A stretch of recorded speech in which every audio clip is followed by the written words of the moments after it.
Hello, everyone, and welcome to another episode of Autism Stories. I'm your host, Doug Bletcher, the founder of Autism Personal Coach. Autistic people are the true experts of the autistic experience, and Autism Stories is where we interview autistic people to learn from their diverse stories, experiences, and get their insights. If you'd like to be notified about each week's episode of Autism Stories, we suggest you subscribe on your favorite podcast listening platform. If you're a regular listener of Autism Stories, then today's episode may sound a bit different to you already, with the addition of the music of T.R. Sun. We hope you enjoy their wonderful song, and if you would like to follow along, or if you're like me and seeing the lyrics make listening to music more accessible to you, then check out the link in the podcast description for this episode. Now, on today's episode, DeAndra Davis joins us to talk about her new book, All the Noise at Once. In this compelling, moving story about brotherhood, identity, and social justice, a Black autistic teen tries to figure out what happened the night his older brother was unjustly arrested. We hope you enjoy today's conversation. DeAndra, thanks so much for joining me here on Autism Stories. Thank you so much for having me. I'm so excited. And so am I to talk with you. And I'd love to start off our conversation by learning, where does your story in the autistic community begin? I feel like the obvious answer would be like it starts with myself, but in some ways it doesn't, right? Because obviously I am autistic. I have obviously always been autistic. However, I didn't get diagnosed until I was an adult. That was an interesting process. And one of the things that really led me to that diagnosis was like after having autistic children and being like, wait a second, there are similarities here.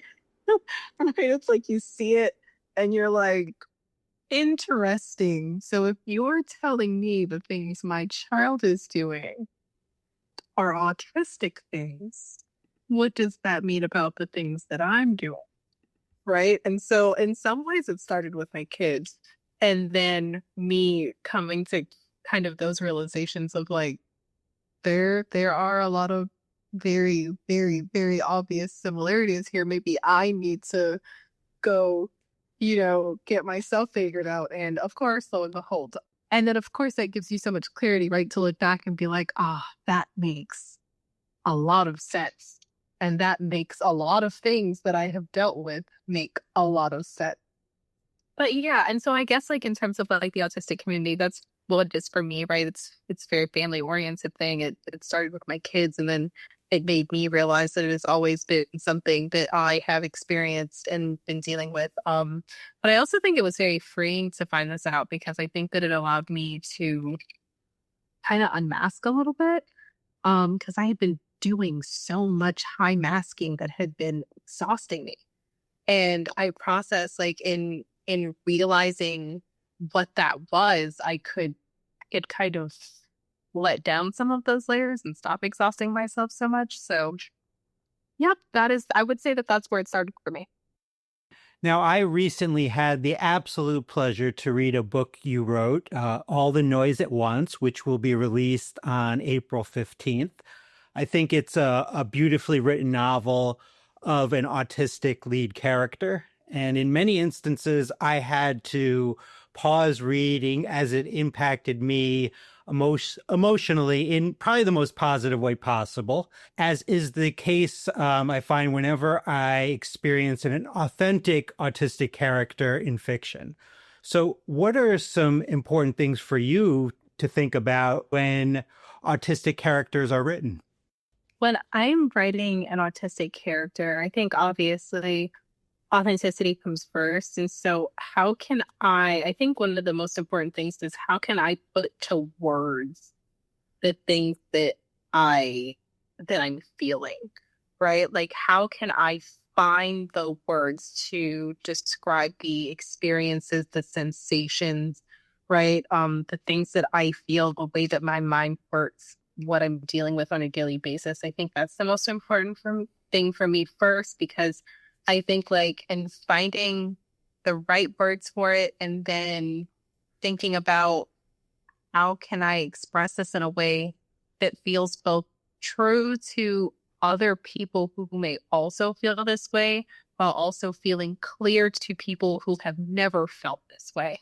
And so it was a really interesting line to walk, right? Because I don't want it to be, I guess it's like I never want it to feel like it is this autistic character that's meant for the neurotypical gaze, right? I want it to be us, but it's like I do want that if you are neurotypical that you're reading it and you get it too, right? That you can understand it enough to step into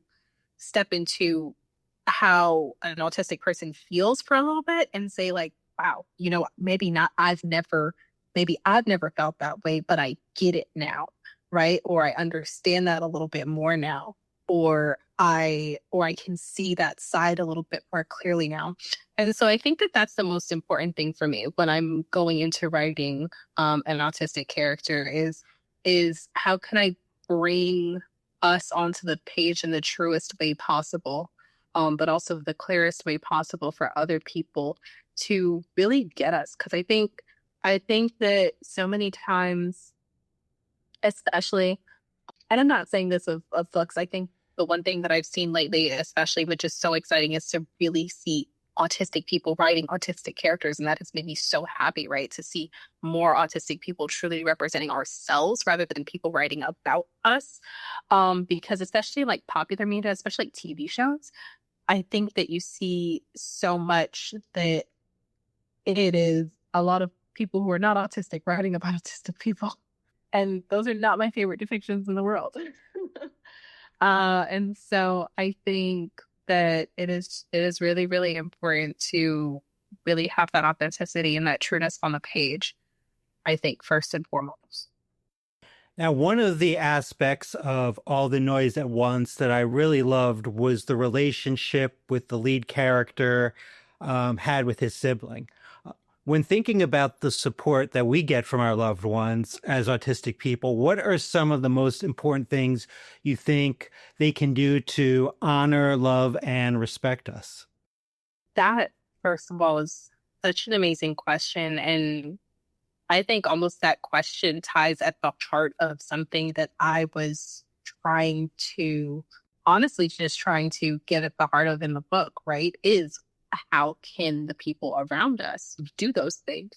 And I think that there are so many answers to that.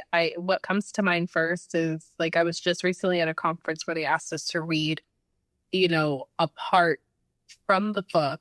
And the part that I read was a conversation that he and his sibling were having, in which, his sibling is just like, oh, you get so many chances. And he's just like, wait, what are all these chances that you're talking about? Right. Like, because nobody gives me any chances, right? Like everyone, as soon as they hear that I'm autistic, it's like the whole conversation has changed now. Everyone's treating me differently. Either they treat me like it's a superpower, or they treat me like I can't do anything at all, right? And that I think gets to the heart of it, right? I even think that like I put a dedication at the beginning of the book that was like, for every autistic kid that's been told that you can't, you can. And in some ways I wish I could amend it because I mean it, but also like I wish I could amend it to be like, sometimes we can't, and that's okay. And sometimes we can with accommodations, but more just if you've ever been told that you just can't do anything, which is what we're often told, the way that we're like infantilized sometimes, right? That everyone around us feels like they need to do everything for us, over explain everything for us, pick up things for us, do things for us, don't let us experience anything for ourselves. Because that really is the sibling's problem to an extent, right? His older brother is trying to do everything for him so that he never has to go through anything himself. He's trying to make all the mistakes for him so that he never has to make a mistake. But if I never make any mistakes, how am I going to learn anything? You have to let me live too, right? And that's the thing that you can do to respect us more than anything. Let me live too, but also, understand that like there are a lot of things I can do maybe with the accommodations. And if I can't, let me figure that out for myself and let me determine that for myself. right? I think that that's like one of the main things. Don't infantilize us, but also just don't go into like the, oh, you're autistic. I bet you're a savant, or I bet you're this, or I bet you're that, and you can, it's the superpower. Like, don't do that either. Because that's also very, very aggravating, right? I think like walk that middle line just the same way for any neurotypical person. There are plenty of things you can do and plenty of things that you can't. I same. Let me figure those things out for me and let me figure out what my thresholds are. I'm curious about, sometimes the choices that authors make. And I was wondering, Mhm. being autistic, which that's kind of one of my like passions and special interests, learning about autism, but also another one is sports, and football is kind of part of that. Why was it important for you for this story for the lead character Aiden and his brother to be football players, and connecting that with his autistic experience? Because football playing just seems so contradictory to autism, doesn't it? All the touching and the high Yeah. intensity sensation all the time, right? Like everyone has to touch all the time. There's bright lights, there's a bunch of noise, there's oh my goodness, it feels so contradictory, right? It feels so contradictory. But also there's something in football, I think, especially as I was thinking about how I wanted this to play out, right?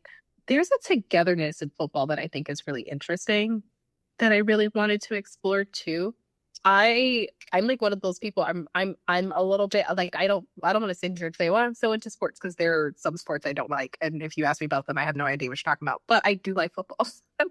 And football has always interested me because it is both extremely exclusive, um, while being very inclusive once you're in, right? And I've always found that very interesting, right? This like insular state that is football players, right? Once you're on the team, you're on the team, and we're supposed to be brothers, and we can fight today, but we're gonna run it out, and we're still gonna be brothers, and we're gonna, we have to tough things out together. Like it's that's all about being part of the team. Like there's this like aggressiveness that goes into it, but there's also like this aggressive brotherhood that comes with that I almost like really, really wanted to explore. And so I thought that that was interesting because it gave my main character, especially, a chance to find a meaning of brotherhood outside of his own real life brother. And I felt like that was great. I think that football, again, a very, very exclusive sport, is also something where they're not always looking for things that are outside of the norm. And so I was really thinking about like, what does it look like for that to happen, right? How would that look, right? For us to bring in something that is outside of the norm and place it in this box that is typically we only want one sort of thing, right? What does that look like, and how can we push those boundaries a little bit, and and where may there be, issues? Where might there be problems?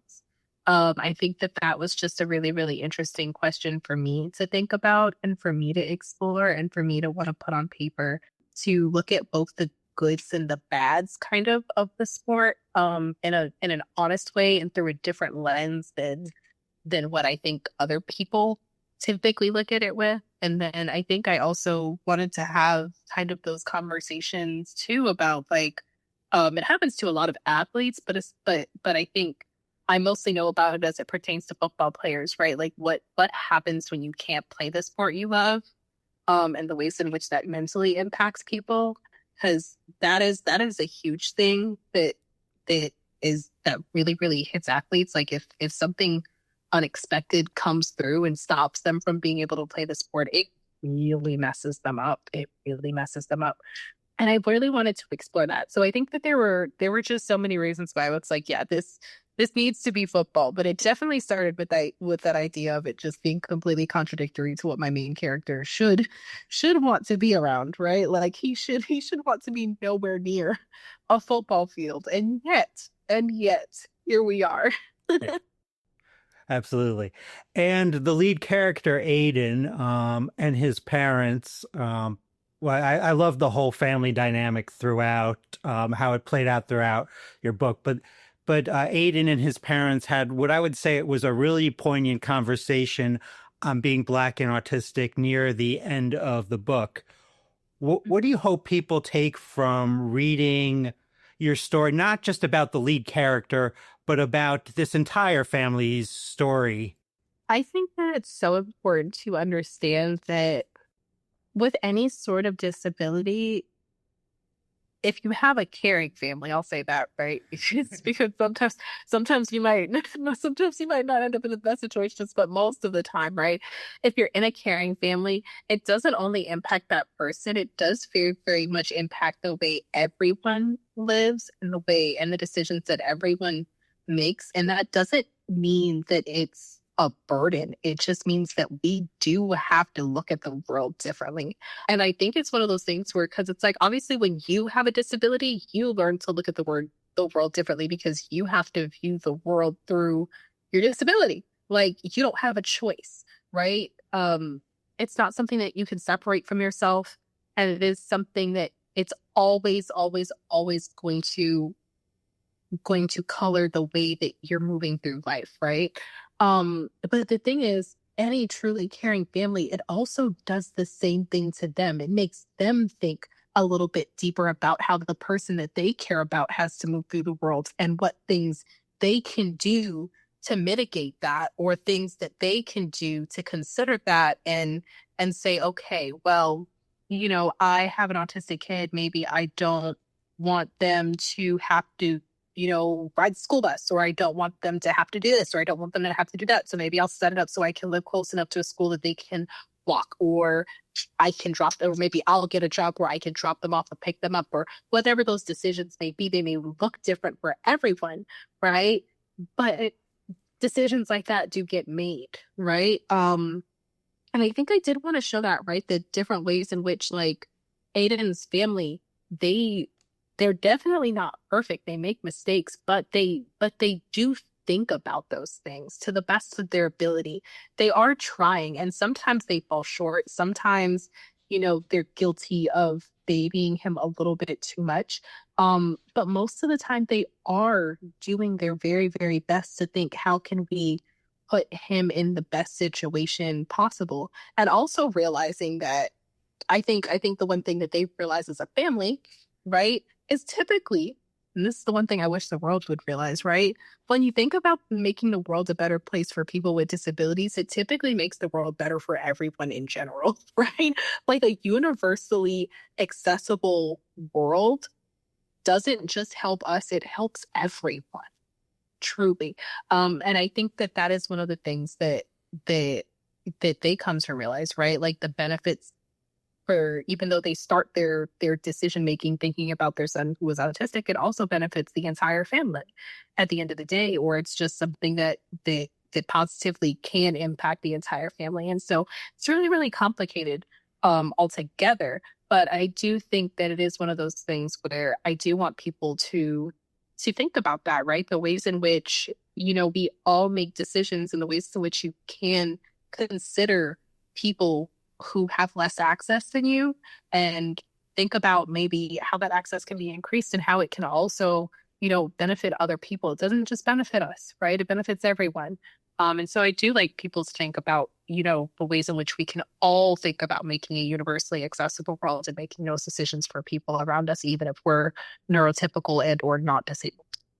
Now, something that's been a journey for me, and I'm starting to finally get somewhat decent at this in my mid 40s, is advocating for my wants and needs.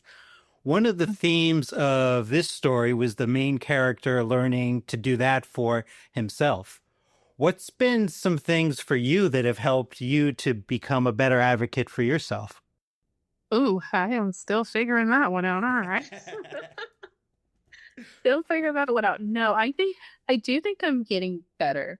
I do think that I do think that having to advocate for other people has made me better at advocating for myself, right? It's like I said, like, I got kids, and like, having to, show up and yell about IEPs and 504s and stuff sometimes has made me realize that sometimes I need to put my foot down for the things that I need for myself too, right? If I'm willing to do it for somebody else, I probably need to also show up for me. And I think that that's one of the things that's helped me. Even sometimes situations like this, like writing about it, right? Writing about these characters that are not afraid to advocate for themselves, it kind of makes you want to embody that a little bit as well, and think about like how can I be more like my main character, right? How can I stand up? How can I show up for myself in that way and do those things? I'm definitely still learning. I will tell you that I'm not always perfect. Sometimes it feels nerve-wracking. Sometimes it can be scary to advocate for yourself. Sometimes it feels like you're putting a target on your back. I can't tell you how many times I've done job applications in the past and I've been scared to click where it says like, are you disabled? Right? Like it feels scary sometimes to click it. Sometimes it feels scary to ask for those accommodations. Sometimes it feels scary to ask for that help. And it can feel overwhelming and it can feel like, oh, like what if I'm in a situation where people are judging me or going to judge me? But I think the one thing that I've learned in wanting to advocate for myself, and I think it's also something that Aiden has learned, is that if those people are going to do that, they would have done it anyway, and those are probably people that you don't want to be around, right? So advocate for yourself anyway. See who shows up for you, and at least be in the space where you're with those people that want to do so, rather than avoiding it and not letting people know and then finding out later that they're not the type of people that would want to do that for you. Does that make sense? So I think that those are some of the things. That's some of the reminders that reminds me to advocate for myself too, right? It's just like, remember that it's better to do it than to not do it, right? Because at the end of the day, you need it. You need it, and it's okay to need it. It doesn't make you less than. It doesn't make you, worse off. It is okay to need those accommodations and to stand up for those accommodations when you need them. And lastly, how can our listeners learn about your wonderful book, All the Noise at Once, and purchase a copy or many copies? Oh my goodness. Okay. So, I mean, everything that you might want to know about me and my book and any other books that I have coming will be available on DeAndraDavis.com. SimonTeen.com also has the book listed if you look up All the Noise at Once. Simon and Schuster has it listed if you look up All the Noise at Once. And so you can definitely find out more about it. I'm always talking about it on social media. You can follow me at DeAndra Writes across most platforms, but I'm mostly on Instagram and Threads nowadays. And then in terms of where to buy it, I think it's like anywhere books are sold, right? And so Barnes and Noble, right? Bookshop, your local indie is always the best place to check out though. Your local indie bookstore, please go show up to them. They will most likely have it. Indie booksellers have been amazing to me. But I will also say that if you want to, I have a link on my website too. If you want to get a signed, personalized copy, and I'm stuffing stickers in there. If you want a signed, personalized copy with a cool sticker, you can order it from a link that is on my website. That is also from an indie bookstore. It's from Books and Books here in Miami. Those are all the things, I think. Well, thanks so much for the conversation, and thanks so much for your book. Thank you. It's been great. Thanks so much to DeAndra for the conversation. To learn more about All the Noise at Once and purchase a copy, please check out the link in the podcast description for this episode. We always love hearing from you, and we'd especially love to hear from you relating to this episode regarding what are some of your favorite books that feature an autistic protagonist. Did you know Autism Personal Coach provides neurodiversity affirming support by autistics for autistics? We empower autistic adults and teens to be the best version of their authentic selves through our customized life coaching and community groups.